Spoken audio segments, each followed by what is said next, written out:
सेटशियल Hindi high school में आपका स्वागत है। 11th science subject physics chapter number 5 आज हम सीखेंगे। बच्चों चैप्टर का नाम है गति के नियम। ठीक है, आज हम सीखते हैं। चलिए देखते हैं न्यूटन की गति का प्रथम नियम। देखो आप देख ही पा रहे हो कि प्रत्येक वस्तु अपनी स्थिर अवस्था या विराम अवस्था में तब तक रहती है जब तक उस पर किसी भी प्रकार का बाह्य बल ना लगे। अर्थात जब भी किसी प्रकार का बाह्य बल लगता है तो वह अपनी अवस्था चेंज कर देती है। यह नियम गति में बदलाव का विरोध करता है, इसीलिए इस नियम को जड़त्व का नियम कहते हैं। न्यूटन से पहले गैलीलियो ने सर्वप्रथम इसके बारे में हमें जानकारी दी थी। ठीक है बच्चों, ख्याल आ गया आपको। चलिए न्यूटन की गति का हम दूसरा नियम देखते हैं। देखिए, किसी वस्तु के संवेग में होने वाले परिवर्तन उस पर लगाए गए बल के समानुपाती होता है। फिर से एक बार देख लेते हैं। किसी वस्तु के संवेग में होने वाला परिवर्तन उस पर लगाए गए बल के समानुपाती होता है। इसे हम एक सूत्र द्वारा दर्शा सकते हैं। F is equal to dp/dt, जहाँ F लगने वाला बल है, P संवेग है तथा T समय है। किसी प्रकार का यदि बाह्य बल ना लगे तो संवेग अचल रहता है, अर्थात बिना बल के संवेग में किसी प्रकार का परिवर्तन नहीं होता है। जब किसी पदार्थ का द्रव्यमान स्थिर होता है तब समीकरण F बराबर ma इस प्रकार से लिखा जा सकता है, जहाँ m द्रव्यमान है तथा a त्वरण है। अर्थात किसी पिंड का त्वरण आरोपित बल के समानुपाती होता है। दूसरे नियम का गणितीय स्वरूप F is proportional to delta P by delta T। यदि हम प्रोपोर्शनल टू हटाते हैं तो हम वहाँ पर बराबर और एक अचलांक रख सकते हैं, जहाँ पर F is equal to K delta P by delta T, जहाँ K अचलांक है। यदि डेल्टा T टेंड्स टू 0 हो तो delta P by delta T यह T के सापेक्ष अवकलन गुणांक बन जाता है। देखिए बच्चों, F is equal to K dP by dt, यह सूक्ष्म के लिए लिया गया है, जहाँ P बराबर होता है mv। बराबर बच्चों, तो हम क्या करेंगे, P की जगह mv रख देंगे, तो K into D by D T into M V, जहाँ m क्या है, द्रव्यमान, जो कि अचल लिया गया है। तो हमें क्या मिल जाएगा बच्चों, कि m into D V by D T, जहाँ पर हम जानते हैं बच्चों कि डी वी बाई जो डी टी है वो क्या है, त्वरण होता है। तो हम क्या लिख सकते हैं, F बराबर के एम एक, जहाँ यदि अचलांक k बराबर 1 हो तो F बराबर ma प्राप्त होता है। इसका SI मात्रक न्यूटन है। 1 न्यूटन बराबर 1 kilogram into metre upon second square होता है। द्वितीय नियम का यदि हम सदिश घटक स्वरूप लिखें तो इस प्रकार से लिख सकते हैं। Fx is equal to dpx by D T बराबर max, Fy is equal to dpy D T is equal to may। इसी प्रकार से Fz is equal to dp by D T is equal to ma z, जो कि 3 dimension में होता है। ख्याल आ गया होगा बच्चों आपको। चलिए आगे देखते हैं आवेग। देखिए आवेग क्या होता है, बल तथा समय का गुणनफल। बल तथा समय का गुणनफल यह संवेग परिवर्तन के बराबर होता है, जिसे हम आवेग कहते हैं। सूत्र होता है I बराबर F multiply delta T. Delta T समय परिवर्तन की दर बताता है, जहाँ F गुणा डेल्टा टी को हम डेल्टा टी भी लिख सकते हैं। देखिए हम यहाँ पर देख पा रहे हैं कि F बराबर ma होता है, जहाँ F बराबर m a को हम delta we by delta T लिख सकते हैं। यदि हम डेल्टा टी का मल्टीप्लाई F से कर दें तो हमें क्या प्राप्त होगा, देखिए बच्चों, F इंटू डेल्टा टी बराबर m डेल्टा वी, जहाँ पर m इंटू डेल्टा वी बराबर होता है डेल्टा p। ठीक है बच्चे, देखिए यहाँ I बराबर F multiply delta T, F multiply delta p बराबर होता है डेल्टा p। ठीक है बच्चों, F मल्टीप्लाई डेल्टा टी बराबर क्या होता है, डेल्टा p, जो कि क्या बताता है, संवेग में होने वाला परिवर्तन समय के सापेक्ष में, जिसे हम क्या कहते हैं बच्चों, आवेग। ठीक है, चलिए देखते हैं न्यूटन की गति का तीसरा नियम। बहुत शानदार नियम है ये। देखिए, प्रत्येक क्रिया की सदैव समान एवं विपरीत दिशा में प्रतिक्रिया होती है। ये तो बच्चों आप अपने दैनिक जीवन में भी देखते हैं। जैसे कि आप कोई बॉल है, यदि हम दीवार पे मारते हैं तो जितने ही फोर्स से बॉल दीवार पर लगती है, विपरीत दिशा में उतना ही फोर्स दीवार बॉल पर लगाता है, और बॉल उतनी ही गति से हमारे पास वापस आती है। उसी प्रकार से हम देख सकते हैं कि जब भी हम अपना हाथ किसी चीज़ पर मारते हैं तो जितना बल हमारे हाथ के द्वारा उस चीज़ पर लगा हो, उस चीज़ के द्वारा उतना ही विपरीत दिशा में बल हमारे हाथ के ऊपर भी लगता है। ठीक है, देखिए यहाँ पर दो पिंडों की बात की जाए तो पिंड ए पर बी द्वारा आरोपित बल पिंड बी पर ए द्वारा आरोपित बल के समान होता है, लेकिन यह एक दूसरे से विपरीत होता है। नीचे सूत्र में देख सकते हैं F A B is equal to minus F B A. चलिए बच्चों, केंद्रगामी बल, देखिए केंद्रगामी बल को हम एफ सी से दर्शा सकते हैं। यह बहुत ही यूज़फुल फोर्स है। देखिए यहाँ पर एक आकृति दी गई है कि यदि आर त्रिज्या पर कोई भी वाहन एम द्रव्यमान वाला यदि वी वेग से गति करता है तो केंद्रगामी बल एफ सी बराबर एम वी स्क्वायर आर इसके बराबर होता है, जहाँ पर ए बराबर वी स्क्वायर अपॉन आर है, अर्थात जो M multiply V square upon R है वह एफ बराबर एम ए के ऊपर आधार रखता है। नेक्स्ट टॉपिक है संवेग संरक्षण का नियम लिखकर उदाहरण के द्वारा समझाइए। तो संवेग संरक्षण का नियम क्या है बच्चों, कि आंतरिक क्रिया करने वाले कणों के किसी अलग किए गए निकाय का कुल संवेग अचल रहता है। जैसे कि यहाँ पर एक उदाहरण लिया गया है, पदार्थ ए और बी का प्रारंभिक संवेग क्रमशः पी ए तथा पी बी है। संघट के बाद संवेग पी ए डैश और पी बी डैश है, जहाँ दोनों के बीच में संपर्क होने में लगने वाला जो समय है वह डेल्टा टी होता है। न्यूटन की गति के यदि दूसरे नियम अनुसार देखा जाए तो पदार्थ ए के संवेग में होने वाला परिवर्तन क्या होगा, देखिए सूत्र है यहाँ पर F A B multiply delta T बराबर P A dash minus B A. उसी प्रकार से बी के संवेग में होने वाला परिवर्तन F B A delta T बराबर P B dash minus P B. ठीक है बच्चों, दोनों बल एक समान समय के लिए डेल्टा टी के लिए हम देखते हैं तो न्यूटन के गति के तीसरे नियम अनुसार हमें क्या प्राप्त होगा कि जो लगने वाला फोर्स है एफ ए बी वह दूसरी ओर से लगने वाले दूसरे पदार्थ से लगने वाले फोर्स एफ बी ए के बराबर होगा, लेकिन दोनों की दिशा विपरीत होगी। ठीक है बच्चों, तो यहाँ पर हमें सूत्र मिल जाएगा F A B delta T बराबर minus F B A delta T. देखिए यहाँ पर P dash A minus P A बराबर minus P B dash minus P B. देखिए हम क्या करेंगे, डैश डैश वाली वैल्यू एक साइड ले लेंगे तो P A dash plus P B dash बराबर P A plus P B, अर्थात प्रारंभिक में जो संवेग का योग था वह अंतिम संवेग के योग के बराबर होता है। ठीक है बच्चों, इसलिए निकाय ए प्लस बी का जो अंतिम संवेग है वह प्रारंभिक संवेग के बराबर प्राप्त होता है। चलिए देखते हैं घर्षण। घर्षण क्या होता है, घर्षण बल दो संपर्क पृष्ठों के बीच आपेक्षिक गति का विरोध करता है। हम जानते ही हैं, हम जैसे कि नॉर्मली रोड पर चलते हैं तो हम देख सकते हैं कि हमें जल्दी से थकान का अनुभव होता है। एक तो हमारे जो भी सामने की ओर से हवा चलती है उसका भी हम पर घर्षण लगता है तथा जमीन का भी घर्षण बल हमारे पैरों पर लगता है। ठीक है बच्चों, देखिए यह संपर्क बल का संपर्क पृष्ठों के अनुदिश घटक है। स्थैतिक घर्षण एफ एस समानुपस्थित आपेक्ष गति का विरोध करता है, अर्थात जो भी गति होती है उसके विपरीत दिशा में लगता है। गतिज घर्षण एफ के वास्तविक आपेक्ष गति का विरोध करता है। उसी प्रकार से घर्षण बल संपर्क पृष्ठों के क्षेत्रफल पर निर्भर नहीं करता, अर्थात कि मान लीजिए कि सड़क काफ़ी बड़ी हो तो हमारे ऊपर लगने वाला जो घर्षण बल है उस सड़क के क्षेत्रफल के ऊपर डिपेंड करता नहीं है। ठीक है बच्चों, यहाँ पर एक सूत्र देखने मिलता है कि F S is less than is equal to F S max is equal to mu S into N. जो लगने वाला बल है एन, यह क्या है, ऊपरी बल लगता है, बराबर म्यू एस क्या है यहाँ पर देख लेते हैं कि म्यू एस तथा म्यू के संपर्क पृष्ठों के स्थिरांक है। यदि हम बल की बात की जाए जो कि हमारे गतिज घर्षण बल है तो एफ के इज इक्वल टू म्यू के इंटू एन प्राप्त होता है, जहाँ पर म्यू के is less then mu S, अर्थात जो म्यू के है अचलान वह म्यू एस से हमेशा कम होता है तथा जो लगने वाला बल एन है वह हमेशा लंबवत लगता है। ठीक है बच्चों, ख्याल आ गया होगा आपको। ठीक है बच्चों, नेक्स्ट टॉपिक देखते हैं लौटनिक घर्षण।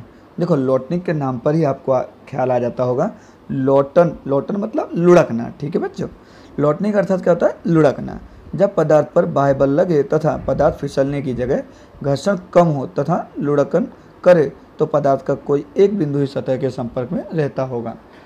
बच्चों आप देख ही सकते हो, जब भी कोई पदार्थ लुढ़कता है, जैसे कि कोई ड्रम है, बॉल है, तो उसका कोई एक ही बिंदु सतह के संपर्क में रहता है, जिसके कारण क्या होता है बच्चों, उस पदार्थ पर लगने वाला जो घर्षण बल है वो काफ़ी कम मात्रा में लगता है।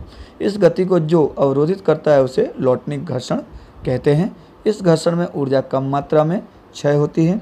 इसके लिए मशीनों के पुर्जों में बेयरिंग तथा वायु का उपयोग किया जाता है, जिससे घर्षण घटाया जा सके। बच्चों हम देख सकते हैं कि जो साइकिल की रिंग होती है उसके अंदर पता है बच्चों, अपने पैडल मारते हैं तो क्या होता है कि उसके जो अंदर जो बेयरिंग होती है वह टायर को क्या करती है, रोटेट करती है, जिसके कारण घर्षण बल कम लगने से हम अधिक गति से आगे की तरफ जा पाते हैं। मशीनों तथा यंत्रों में ब्रेक की भांति भी इसका उपयोग किया जाता है। ठीक है बच्चों, ख्याल आ गया होगा आपको। नेक्स्ट टॉपिक है कि वृत्तीय गति समझाकर समतल सड़क पर कार की गति के महत्तम चाल का सूत्र प्राप्त कीजिए। तो पहले हम देखते हैं कि वृत्तीय गति क्या होती है। आर त्रिज्या के किसी वृत्त एक समान चाल अर्थात v से गतिमान किसी पदार्थ का त्वरण a बराबर v²/r वृत्त के केंद्र की ओर निर्देशित होता है।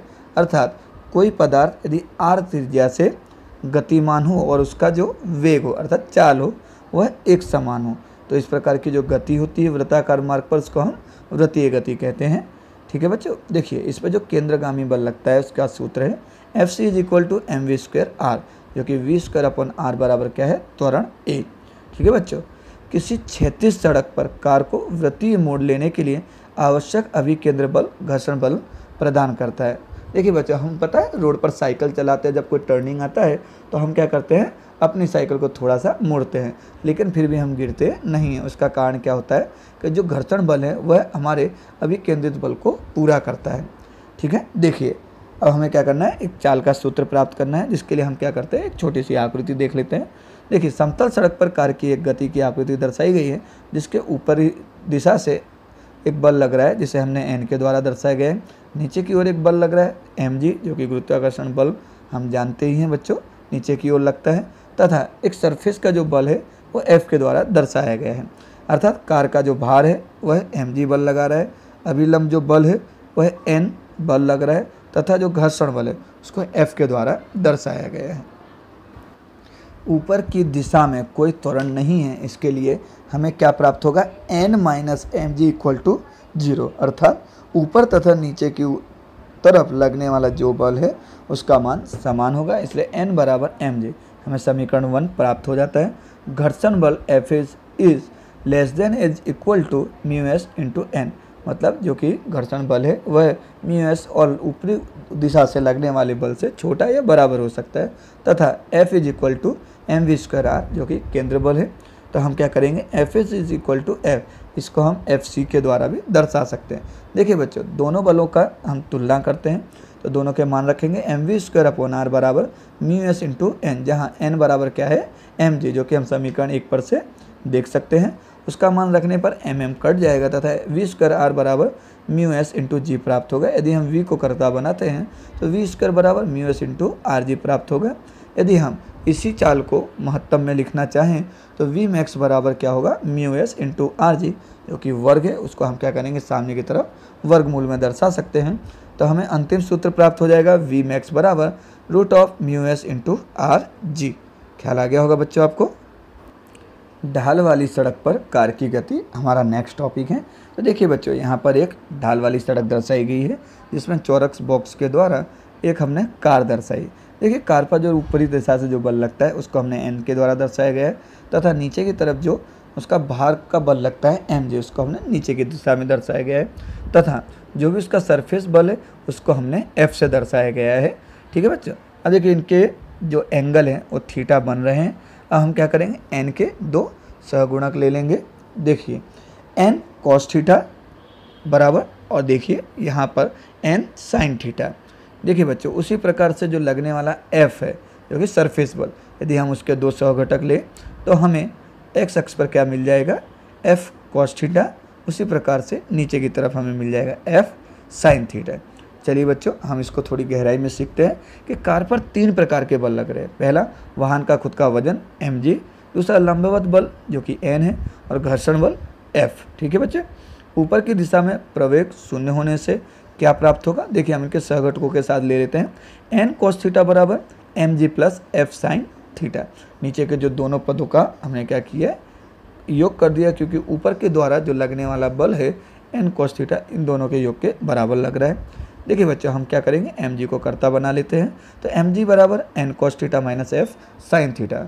समीकरण को सरल बनाने के लिए ताकि आगे हम इसका उपयोग कर सके, तो हमें क्या प्राप्त हो गया, समीकरण 2। केंद्रगामी बल n तथा f के द्वारा पूरा करने में आता है, अर्थात जो कि केंद्रगामी बल लग रहा है वह n तथा f के द्वारा क्या करते हैं, इसको पूरा किया जाता है। ठीक है बच्चों, तो हमें एक सूत्र प्राप्त होता है mv² r बराबर n sign theta plus f cos theta, अर्थात ये वैल्यू किसकी, f की। यदि हम इसको ऐसा लिखना चाहें तो f बराबर n sign theta plus f cos theta भी लिख सकते हैं। ये हो गया हमारा समीकरण नंबर 3। देखिए समीकरण नंबर 3 को 2 से भाग देने पर mv² अपॉन mg बराबर n sign theta plus f cos theta upon n cos theta minus f sine theta. देखिए बच्चों, m से m कट गया तो क्या प्राप्त होगा, v² अपॉन rg बराबर n sign theta plus f cos theta upon n cos theta minus f sine theta. इसे हम कह देंगे समीकरण नंबर 4। चलिए हम महत्तम घर्षण बल की बात करते हैं, जो कि F बराबर क्या है, F मैक्स से भी दर्शा सकते हैं। तो F S max is equal to mu S into N बराबर। देखिए यदि हम महत्तम घर्षण बल की बात करें तो रास्ते पर कार की महत्तम चाल वी मैक्स पर प्राप्त कर सकते हैं। कैसे करने की, देखिए एफ एस मैक्स बराबर म्यू एस इंटू एन रखने पर हमें क्या करना है बच्चों, जहाँ पर भी एफ लिखा हुआ है उसकी जगह हमें क्या कर देना, म्यू एस इंटू एन। ठीक है, देखिए समीकरण नंबर 4 में जहाँ जहाँ एफ है, चलिए हम वहाँ पे रख देते हैं म्यू एस इंटू एन। तो हमें समीकरण प्राप्त हो जाएगा v² max upon R G बराबर N sine theta plus mu into N cos theta upon N cos theta minus mu S into N sine theta. ये हो गया हमारा समीकरण नंबर 5। ठीक है बच्चों, चलिए अब हम क्या करेंगे, जो नीचे रखा हुआ आर जी है उसको हम क्रॉस गुणाकार करके ऊपर ले आते हैं और v² को हम क्या करते हैं, कर्ता बना लेते हैं। तो v² मैक्स बराबर are G into sine theta plus mu S cos theta upon cos theta minus mu S sine theta. अंश तथा हर को हम क्या करेंगे, कॉस थीटा के द्वारा भाग दे देंगे। तो भाग देने पे हमें संख्या प्राप्त होगी v² मैक्स बराबर आर जी ब्रैकेट में tan theta plus mu S upon 1 minus mu S into tan theta. देखिए बच्चों, साइन थीटा के नीचे कॉस थीटा रखने से टेन थीटा हो गया तथा कॉस थीटा के नीचे कॉस थीटा कट गया। इसी प्रकार से नीचे की तरफ कॉस थीटा के अपन में कॉस थीटा रखेंगे, फिर से कट हो जाएगा, माइनस म्यू एस अपन साइन थीटा के नीचे साइन थीटा अपन कॉस थीटा क्या हो गया, टेन थीटा। इसको हम कह देंगे समीकरण नंबर 6। ठीक है बच्चों, देखिए वी मैक्स बराबर हम क्या करेंगे, स्क्वायर को रूट में कन्वर्ट कर देंगे। तो root of R G into mu S plus tan theta upon 1 minus mu S tan theta प्राप्त होता है। इसको हम कह देंगे समीकरण नंबर 7। अब समीकरण 7 में म्यू एस बराबर यदि हम 0 लें तो सूत्र हमें क्या प्राप्त होगा, v0 बराबर root of R G tan theta.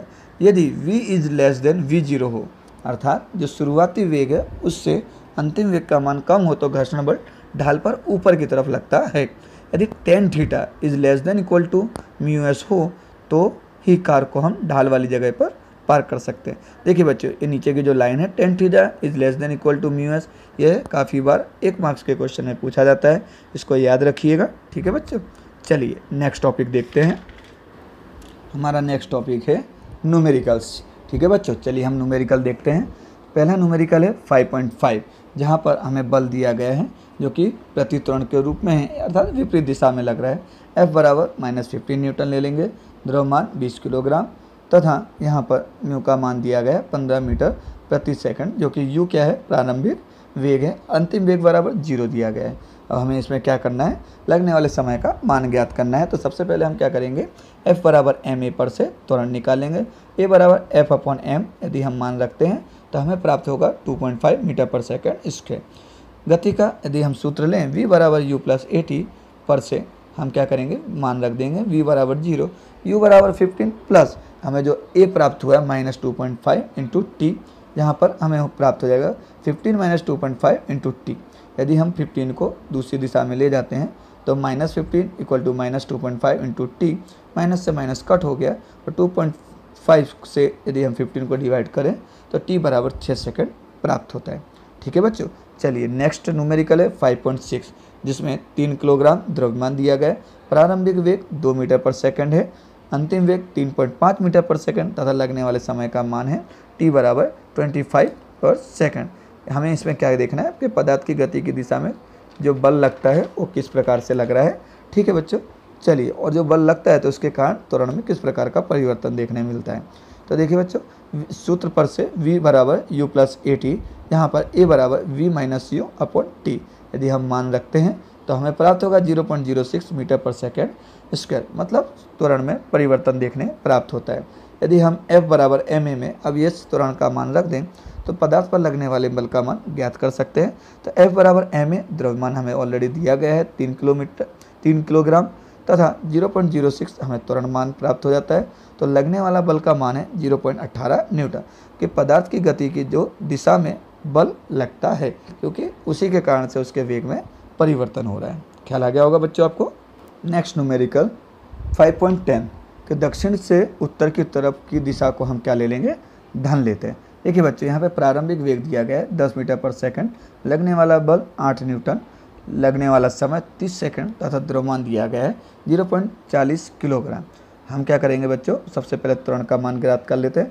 f बराबर ma पर से तो a को हम कर्ता बनाएंगे, तो a बराबर f अपॉन m, दोनों की वैल्यू रखने पर -8 अपॉन 0.40, तो हमें क्या प्राप्त हो जाएगा बच्चों, -20 मीटर पर सेकेंड स्क्वायर। ठीक है बच्चों, चलिए, हमें पहला जो दिया गया है कि यदि समय का मान -5 सेकंड के लिए दिया जाए तो इसके लिए पदार्थ पर बल नहीं लगता है। क्यों नहीं लगेगा, क्योंकि बच्चे देखिए, ये हमारे यहाँ पर जो क्राइटेरिया दिया गया है वह 30 सेकंड तक दिया गया है, अर्थात 0 से 30, और यहाँ पर समय की बात की गई है -5 सेकंड।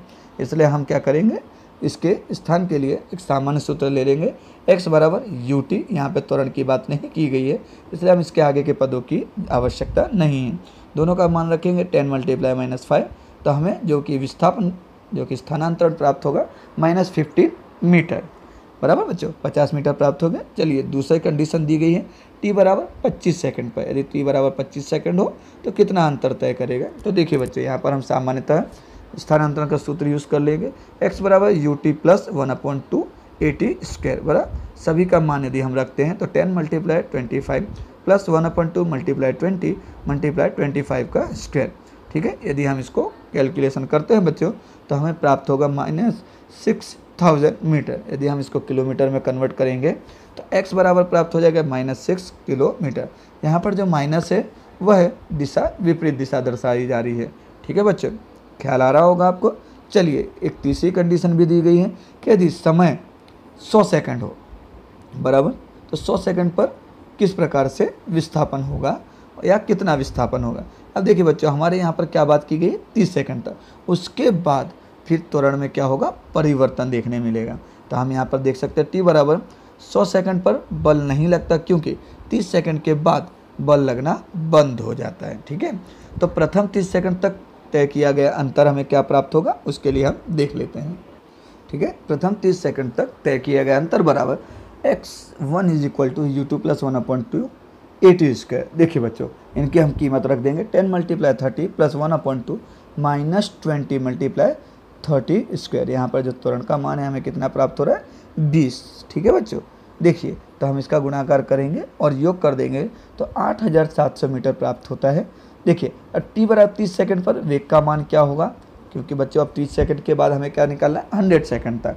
तो v बराबर u + ए टी, तो u का मान है 10, a का मान है -20 और t का मान है -30, तो 10 - 600, तो v का मान क्या प्राप्त हो जाएगा बच्चों, -590 मीटर पर सेकंड, जो कि माइनस है, वह वेग की विपरीत दिशा बता रहा है। ठीक है बच्चे, बाद के 70 सेकंड में अचल वेग से तय किया गया अंतर, मतलब अब 70 सेकंड के बाद क्या हो जाएगा, वेग में किसी भी प्रकार का परिवर्तन नहीं देखने मिलेगा। क्यों, अब हमें वेग क्या प्राप्त हो गया बच्चों, 590 मीटर पर सेकंड।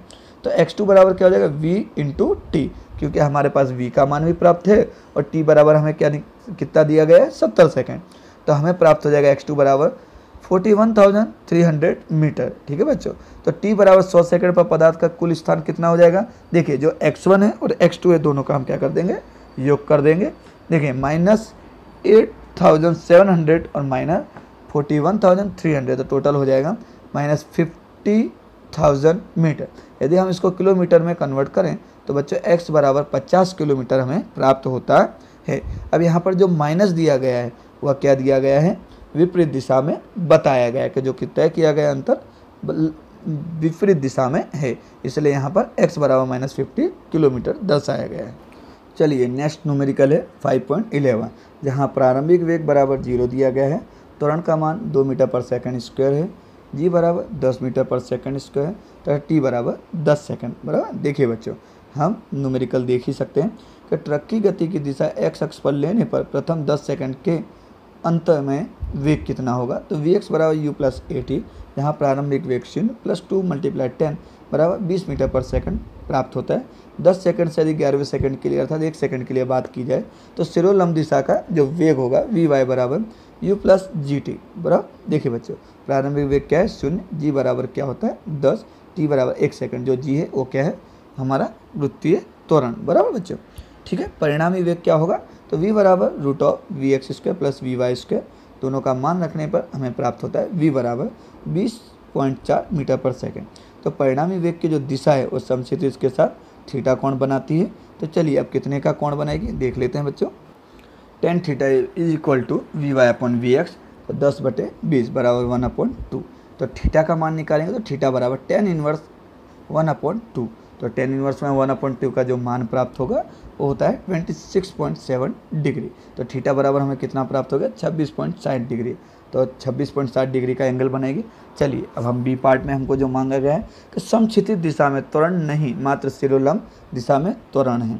ठीक है, इसीलिए क्या होगा कि त्वरण g बराबर 10 मीटर पर सेकंड स्क्वायर अधो दिशा में ही लगेगा। ठीक है बच्चे, चलिए नेक्स्ट न्यूमेरिकल 5.15, हमें क्या ज्ञात करना है देख लीजिए बच्चों कि लगने वाला जो तनाव बल है वह दोनों दिशा से समान लग रहा है या नहीं न्यूमेरिकल में। तो ठीक है, रस्सी में उत्पन्न होने वाला तनाव T और बल की दिशा में उत्पन्न होने वाला प्रवेग A होता है। ठीक है, तो A बराबर क्या होगा F/m1 प्लस m2, क्योंकि यहाँ पर दो द्रव्यमान की बात की गई है तो दोनों द्रव्यमान का मान योग करेंगे तो 600/30। ठीक है बच्चों, 30 से हम डिवाइड करते हैं तो 20 मीटर पर सेकंड स्क्वायर प्राप्त होता है। तो त्वरण हमें 20 मीटर पर सेकंड स्क्वायर प्राप्त हो गया। चलिए पहली कंडीशन क्या है कि यदि पदार्थ A के ऊपर बल लगाया जाए तो तनाव बल किस प्रकार से प्राप्त होगा। तो यहाँ पर हम आकृति में देख ही पा रहे हैं। तो T1 बराबर m2 × A, F बराबर ma के आधार पर इस सूत्र की गणना कर सकते हैं। तो दोनों का मान 20 × 20 बराबर 400 न्यूटन। उसी प्रकार से यदि हम जो पदार्थ B है बराबर उसके आधार पर यदि A का तनाव देखा जाए तो हमें क्या प्राप्त होगा F - T1 = m1A, क्योंकि बच्चे ये क्या है देखिए एक ही तरफ से हम खींचेंगे तो जो पदार्थ B है उसका खुद का द्रव्यमान होने के कारण वह पदार्थ A के ऊपर भी तनाव बल उत्पन्न करता है। ठीक है, तो देखिए तो F बराबर 600 हमारे पास है -T1 = 10 × 20। तो देखिए T1 हमें कितना प्राप्त हो गया 400 न्यूटन। ठीक है बच्चों, अब देखिए दूसरी कंडीशन में क्या है कि जो B वाला पदार्थ है उस तरफ से बल लगाया जा रहा है। ठीक है, अब दूसरी तरफ से ठीक है बच्चों, देखिए दूसरी तरफ बल लगाने पर क्या प्राप्त होता है कि T2 बराबर m1A मल्टीप्लाई में ले लेंगे 10 × 20 बराबर 200 न्यूटन प्राप्त हो जाएगा। उसी प्रकार से जब दूसरे पदार्थ पर हम बल लगाते हैं तो प्रथम पदार्थ भी अपनी ओर तनाव उत्पन्न करता है। तो क्या प्राप्त होगा F - T2 बराबर m2A। तो 600 - T2 बराबर 20 × 20। तो T2 बराबर कितना प्राप्त हो जाएगा 200 न्यूटन। जब हम पहले पदार्थ के तनाव की ओर तथा दूसरे तरफ तनाव की बात करते हैं तो T1 = T2 प्राप्त होता है, अर्थात जो कि बल है किसी पदार्थ पर लगा रहा है तो तनाव उस पर आधार रखता है। मतलब दो में से कौन से पदार्थ पर हम बल लगा रहे हैं उसके आधार पर तनाव उत्पन्न होता है। चलिए बच्चों क्लियर हो गया होगा आपको। नेक्स्ट न्यूमेरिकल है 5.16, जहाँ पर हमने एक घड़ी बनाई गई है जिसके दोनों तरफ देखा जाए तो पहले तरफ एक पदार्थ है दूसरी तरफ एक पदार्थ है, दोनों का अलग अलग द्रव्यमान है। इसको हम छोटे छोटे और बड़े पदार्थ के रूप में दर्शा सकते हैं। तो पहले का द्रव्यमान हम m स्मॉल से दर्शा रहे हैं, दूसरे जो बड़ा पदार्थ है उसका द्रव्यमान कैपिटल M से। तो small m = 8 kilogram, capital M = 12 kilogram, और जो गुरुत्वाकर्षण त्वरण लगा रहा है वो है g बराबर 10 मीटर पर सेकंड स्क्वायर। ठीक है बच्चों, ठीक है बच्चों, देखिए कैपिटल M द्रव्यमान वाले पदार्थ के लिए T बराबर mg प्लस ma। ठीक है बच्चों, तो हम क्या करेंगे mg को T की तरफ ले लेंगे, T - mg बराबर ma। तो T का मान हमें ज्ञात करना है, इसके लिए T - 8 × 10 = 8a बराबर। तो चलो ये क्या हो गया, हमें एक समीकरण 1 प्राप्त हो गया। अब कैपिटल M द्रव्यमान वाले पदार्थ के लिए देख लेते हैं। तो T बराबर कैपिटल mg माइनस ma। देखिए बच्चों, यहाँ पर हम एक चीज़ देख पा रहे हैं कि जो कैपिटल M है बराबर, उसका जो द्रव्यमान है वो स्मॉल m वाले पदार्थ से अधिक है। तो हम क्या करेंगे, ma को कर्ता बना लेते हैं। ma is equal to mg minus T बराबर। देखिए बच्चों, यहाँ पर क्या हमें प्राप्त हो रहा है कि जो कैपिटल M का मान है वो 12 है। 12a बराबर 12 मल्टीप्लाई 10 माइनस टी। तो 12a is equal to 120 minus T. हमें 2 समीकरण प्राप्त हो जाते हैं। इसको हम समीकरण नंबर 2 कह देते हैं। समीकरण 1 तथा 2 का योग करने पर, ठीक है बच्चों, देखिए दोनों का मान रखते हैं। t minus 80 plus 120 minus T is equal to 12a plus 8a। यदि हम t का सिंबल देखें तो एक दूसरे से विपरीत है, इसलिए हम इसको क्या कर देंगे, कट कर देंगे। तो 80 प्लस 120, अब यहाँ पे 80 का जो सिंबल है वो माइनस में, इसलिए क्या हो जाएगा, घटाव होगा। इसलिए हमें मूल्य प्राप्त होगा 40 बराबर 20a।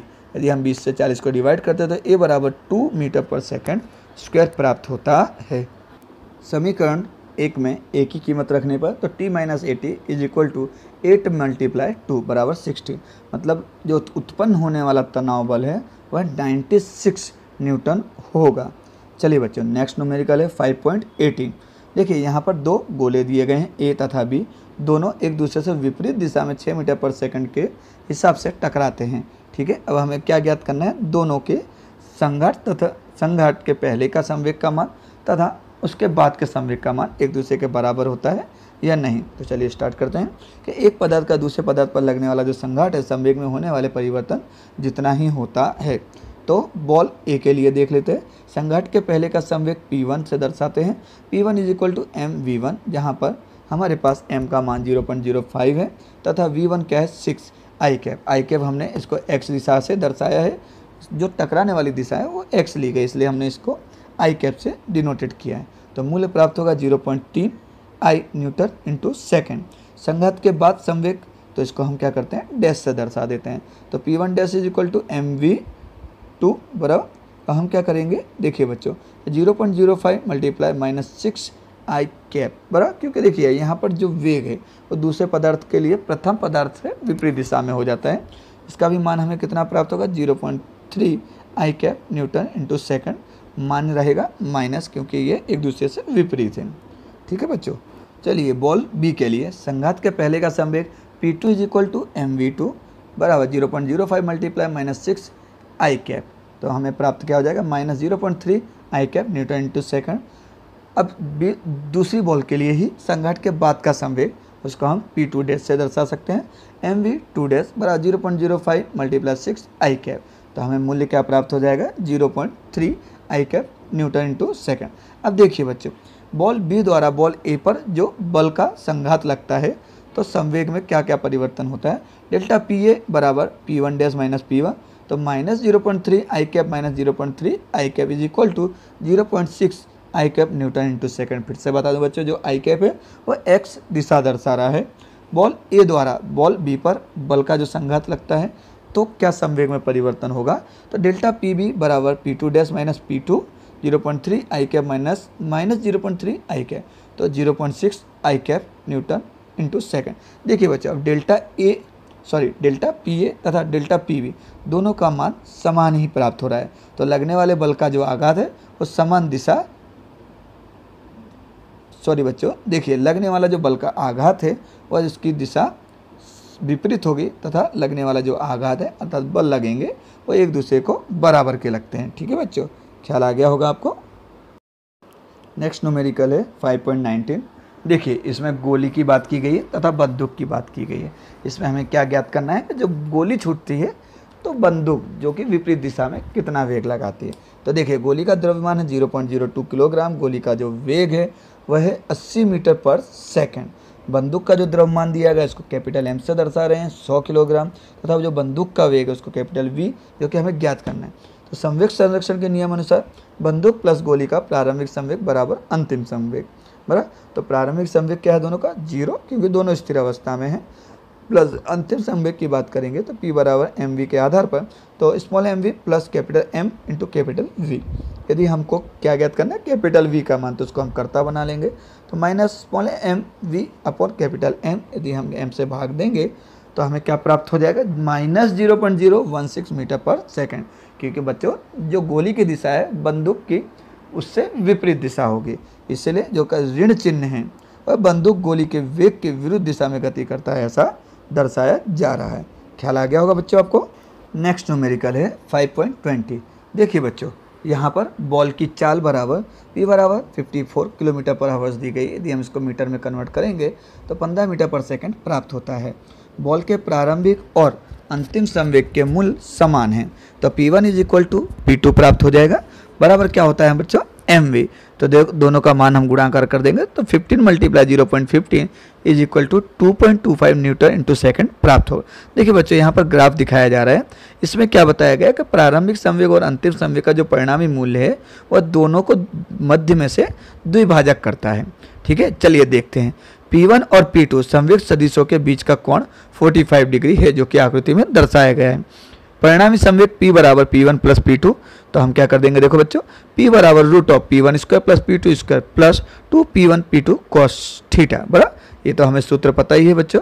देखिए यहाँ पर क्या दिया गया है कि जो P1 है वो P2 के बराबर है, इसलिए हम P1 की जगह P2 या P2 की जगह P1 रख सकते हैं। चलिए, P बराबर √P1 square plus P1 square plus 2P1 square, क्योंकि यहाँ पर P1 और P2 दोनों समान है, cos 45 सभी का मूल्य रख देंगे। तो देखिए बच्चों, यहाँ पर P1 स्क्वायर 2 बार है तो 2P1 स्क्वायर हो गया प्लस 2P1 स्क्वायर और cos 45 का मान है 1/√2। तो देखिए हमें क्या प्राप्त हो जाएगा, P1 को हम क्या करेंगे, बाहर निकाल लेते हैं, जैसे कि यहाँ पर दर्शाया गया है। देखिए अंदर की कीमत रखने पर 1 + 1 + 1.414, जो कि 1.414 ये है 1/√2 का मान है। तो P1 की कीमत रखेंगे 2.25 मल्टीप्लाई √3.414, तो प्राप्त होगा 4.157 किलोग्राम इंटू मीटर पर सेकंड। ठीक है, अप्रोक्सीमेटली देखा जाए तो 4.16 किलोग्राम मीटर पर सेकंड। संवेग का मान समान होने से परिणाम संवेग दोनों संवेग की दिशा के द्विभाजक पर होती है। ख्याल आ गया होगा बच्चों आपको। Next numerical 5.21। देखिए यहाँ पर द्रव्यमान दिया गया है 0.25 किलोग्राम, रेडियस दी गई है 1.5 मीटर और जो कि वेग दिया गया है वह 40 परिभ्रमण पर मिनट दिया गया है। चलिए इसको हम क्या करते हैं, सेकंड के हिसाब से कन्वर्ट कर लेते हैं। तो 40/60 तो प्राप्त होगा 2/3 परिभ्रमण पर सेकंड। देखिए बच्चों, यहाँ पर वेग बराबर यदि हम परिभ्रमण के आधार पर ले, यदि वृत्ताकार मार्ग पर, तो क्या प्राप्त हो जाएगा 2πr × v। बराबर, देखिए बच्चों, तो 2π × 1.5 × 2/3, तो क्या प्राप्त हो जाएगा यहाँ पर 2π मीटर पर सेकंड। मतलब जो वेग है वो किस प्रकार से होगा, 2 × π मीटर पर सेकंड। देखिए तनाव बल बराबर किसके होगा, केंद्रगामी बल के। चलिए दोनों का मान रख देते हैं, T बराबर mv²/r। ठीक है, देखिए बच्चों, अब जैसे T है तो इसमें हम मान रखेंगे 0.25 मल्टीप्लाई, जो कि v का मान है वो हमें प्राप्त हो गया है 2π, उसका स्क्वायर करेंगे तो 4π स्क्वायर प्राप्त होगा और r बराबर 1.5 दिया गया है। तो T बराबर कितना प्राप्त हो जाएगा बच्चों, 6.6 न्यूटन। तो T मैक्स बराबर 200 न्यूटन। इसी प्रकार से T मैक्स बराबर mv² max/r। तो हमें महत्तम यदि वेग का मान ज्ञात करना है तो हम v का क्या करेंगे, कर्ता बना लेंगे। तो v मैक्स बराबर √T max × r/m, तो उनकी कीमत रखेंगे तो √250 मल्टीप्लाई 1.5/0.25, यदि हम भाग देते हैं तो 34.64 मीटर पर सेकंड प्राप्त होता है। तो जो महत्तम वेग का मान है वो कितना प्राप्त हो जाएगा बच्चों, 34.64 मीटर पर सेकंड। ठीक है बच्चों, यहाँ पर आपको ख्याल आ ही गया होगा।